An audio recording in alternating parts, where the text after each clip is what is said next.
ये अपना MP4 जो कि आप यहाँ पे देख पाएंगे। और सिस्टम्स की यहाँ पे बात करें तो अपना जैसे CD FM वगैरह का भी बैंड यहाँ पे देखने को मिलता है। अपना पावर स्विच है और माइक का भी ऑप्शन इसमें देखने को मिल रहा है।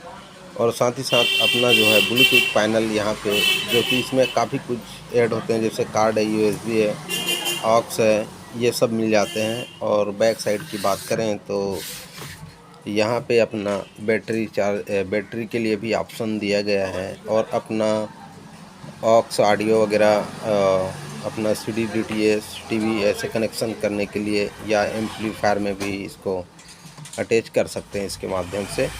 और इसमें जो प्रॉब्लम्स है, ये साउंड में कुछ मतलब आवाज़ सा आ रहा है। थोड़ा सा मैं इसको पहले ऑन कर दूं, फिर आपको प्रॉब्लम्स इसका स्टेप बाय स्टेप बता रहा हूं मैं। यहाँ पे हमने इसमें स्पीकर कनेक्ट कर लिए हैं। इसको पावर ऑन करता हूँ मैं, तो यहाँ पे देख पाएंगे तो सभी मोड जो है यहाँ पे काम कर रहा है। इंडिकेटर भी यहाँ पे ग्लो कर रहे हैं और साउंड यहाँ पे सुनेंगे तो बस इतना ही आ रहा है आवाज़। इससे और कोई भी रिस्पॉन्स यहाँ देखने को नहीं मिल रहा है। इसको चेक करने के लिए सबसे पहले आपको यहाँ पे वोल्ट चेक करने होंगे।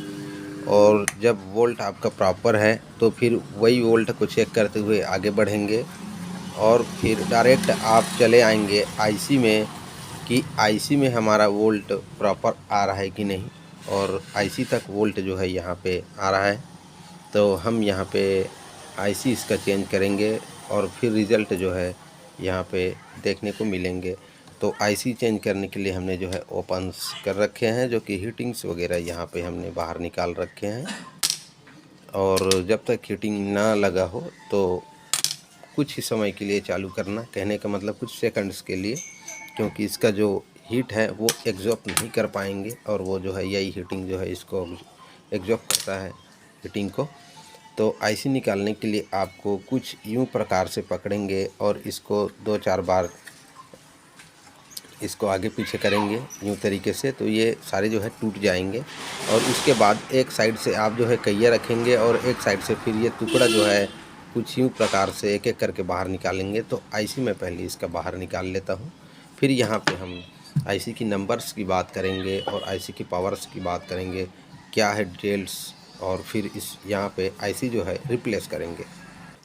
तो यहाँ पे आईसी के जो लैग्स हुए हैं उसको हमने तोड़ लिए हैं कुछ इस प्रकार से हिला के। और यहाँ पे हम देख पाएंगे कि आईसी का डिटेल्स यहाँ पे देखेंगे। CD 4440 अपना आईसी है ये। और सेम आईसी जो है यहाँ पे डाल देंगे, जो कि ये अपना आईसी है।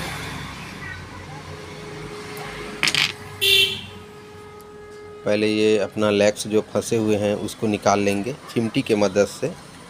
जैसे कहिया रखेंगे वो वापस जो है खिंचाएंगे। यहाँ पे कुछ लैग्स हमने निकाल रखे हैं, ये देख पाएंगे कुछ इस तरीके से। ऐसे ही सभी को स्टेप बाय स्टेप यहाँ पे निकाल लेना है। और यहाँ पे दोस्तों थोड़ा लाइट का प्रॉब्लम्स है, इसलिए वीडियोस को जो है पूरा लास्ट तक नहीं दिखा पा रहा हूँ। तो ऐसे प्रॉब्लम्स आता है तो यहाँ पे आप जो है आईसी चेंज कर सकते हो। लेकिन आईसी चेंज कब करना, जब आपका सभी वोल्ट जो है यहाँ पे प्रॉपर मिल रहे हैं। फाइनल के लिए अपना 5 वोल्ट मिलने चाहिए, जो कि यहाँ पे 7805 लगा हुआ है। और अपना पावर सप्लाई की बात करें तो ट्रांसफार्मर से अपना ट्रांसफार्मर की बात करें तो ये अपना 12 है, 012 ट्रांसफार्मर है।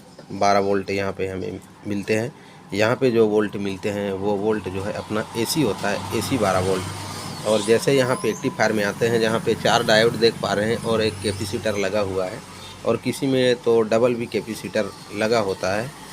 और ये रेक्टिफायर के इनपुट जो है आपको AC 12 वोल्ट मिलेंगे। और इसके जो आउटपुट है यहाँ पे देख पाएंगे, ये अपना 12 वोल्ट DC में ये जो है यहाँ पे कन्वर्ट हो जाते हैं। और फिर वही 12 वोल्ट जो है अपना IC के लिए जाता है, जो कि मैं ट्रैक यहाँ पे दिखाना चाहूँगा।